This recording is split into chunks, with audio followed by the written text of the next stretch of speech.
माँ जैसी सास, बेटी जैसी बहू। जिस घर में बहू को बेटी समझा गया, वहाँ सास माँ बन गई। लेकिन क्या हर घर में ऐसा होता है?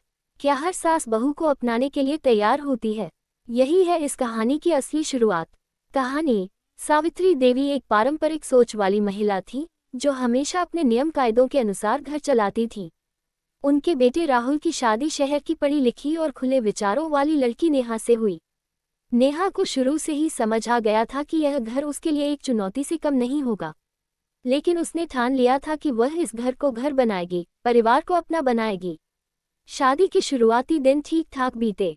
नेहा हर काम में सावित्री देवी का साथ देती, सुबह जल्दी उठती, पूजा करती, खाना बनाती और घर के बुजुर्गों का आदर करती। लेकिन फिर भी सावित्री देवी को लगता कि नेहा में संस्कारों की कमी है, वह उनके तरीके से नहीं चलती। एक दिन जब नेहा ने रसोई में बिना पूछे सब्जी में कम मसाले डाले, तो सास बिगड़ पड़ी। हमारे घर में ऐसा खाना नहीं बनता, उन्होंने गुस्से में कहा। नेहा ने समझाने की कोशिश की कि कम तेल मसाले से खाना सेहत के लिए अच्छा होता है, लेकिन सावित्री देवी को लगा कि बहू उन्हें सिखा रही है।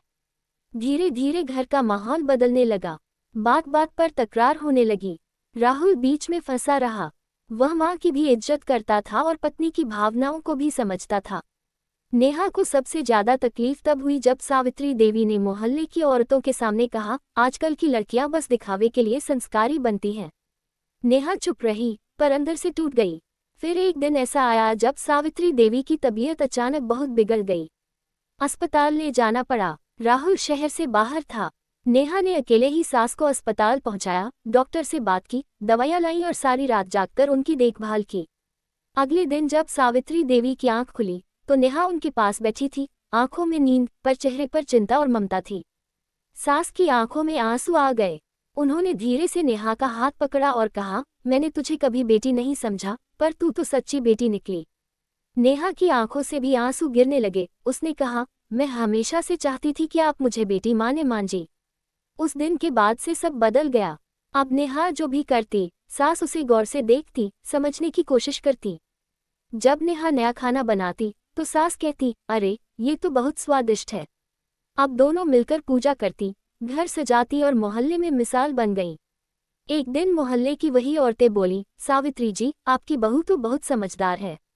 सास मुस्कुरा कर बोली, हाँ, मेरी बहू नहीं, मेरी बेटी है। राहुल भी अब खुश था कि उसका घर अब सच में घर बन गया है, जहाँ सास बहू नहीं, माँ बेटी रहती है। सीख। जब सास बहू को अपनाए और बहू सास को माँ माने, तब घर में सिर्फ प्यार और अपनापन होता है। रिश्तों में तकरार नहीं, समझ होनी चाहिए, तभी घर स्वर्ग बनता है। तो ये कहानी अच्छी लगी हो तो वीडियो को लाइक करें, चैनल को सब्सक्राइब करें और कमेंट में लिखें, मेरे विचार मेरी ताकत हैं। अगली कहानी में फिर मिलेंगे।